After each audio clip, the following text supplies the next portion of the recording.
শেষে যদি কোনো বাক্যের শেষে খেয়েছিলাম, পড়েছিলাম, চলেছিলাম, বলেছিল, করেছিল এই ধরনের শব্দ থাকে, তখন আমরা কি ভাববো? এটা কোন টেন্সে রয়েছে? পাস্ট টেন্সে রয়েছে। এটা কোন টেন্সে হবে? Past tense. পাস্ট টেন্স হচ্ছে যেটা হয়ে গেছে।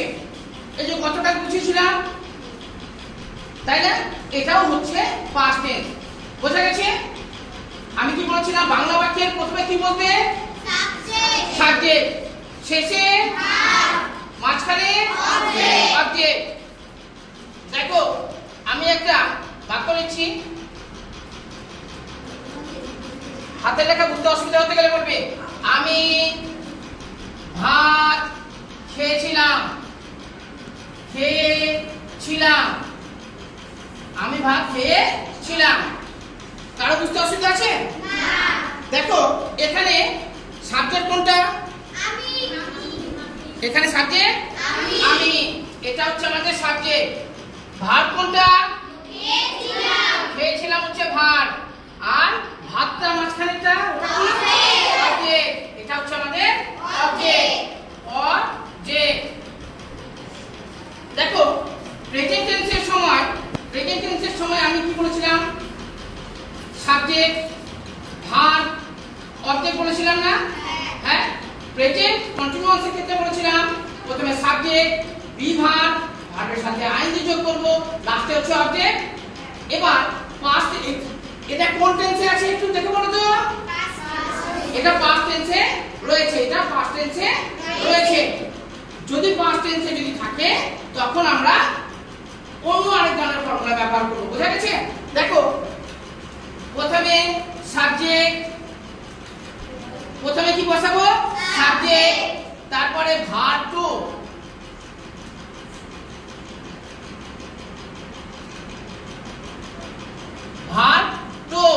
আর সবার শেষে বসাবো অবজেক্ট। বোঝা গেল? Subject, verb two, object.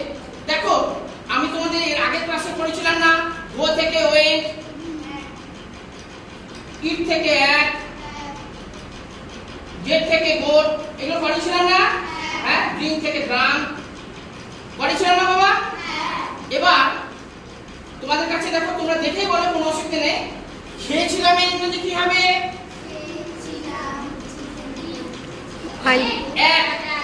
Good. এক হচ্ছে, না দেখে বললে খুব ভালো লাগলো। দেখো এক হচ্ছে খেয়েছিলাম। দেখো বাবা এবার আমরা কি করব? এই যে নিয়মটা আছে, এই নিয়ম অনুসারেই আমরা পাস্ট টেন্সে রূপান্তরিত করব। বোঝা গেছে? প্রথমে আমরা কি বসাবো? নিয়মে কি আছে পাস্ট টেন্সে? সাবজেক্ট। এই যে বাক্যটার সাবজেক্ট কি? আমি। ইংরেজি কি? আই মানে হচ্ছে আমি। তারপরে কি বলেছে? ভার্ব টু, খেয়েছিলাম। এখানে কি বসাবো তাহলে? অ্যাট, তারপরে দেখো হ্যাঁ, rice. Good. I ate rice, R I C E, I ate rice. এবার আমাদের বাক্য কমপ্লিট হয়ে গেল। হচ্ছে? দেখো বাংলা বাক্য, সাধারণ বাক্য যেটা থাকবে, প্রথমে সাবজেক্ট, শেষে ভার্ব, আর মাঝখানে অবজেক্ট। আমরা দেখো ওইভাবে লিখে নিয়েছিলাম না? এটা হচ্ছে আমাদের সাবজেক্ট, এটা ভার্ব, আর মাঝখানেটা অবজেক্ট। আমরা খুঁজে পেয়ে গেছি। এটা হচ্ছে আমাদের পাস্ট টেন্স। আমরা দেখলাম আমি ভাত খেয়েছিলাম, এটা পাস্ট টেন্সে রয়েছে। পাস্ট টেন্সে রূপান্তরিত করার জন্য কিভাবে বসাতে হবে? সাবজেক্ট বসাবো, ভার্ব বসাবো অর্থাৎ ভার্বের টু রূপ, আর অবজেক্ট বসাবো। এটাই হচ্ছে আমাদের নিয়ম। এই নিয়ম অনুসারে কিন্তু আমরা বসিয়ে দিয়েছি।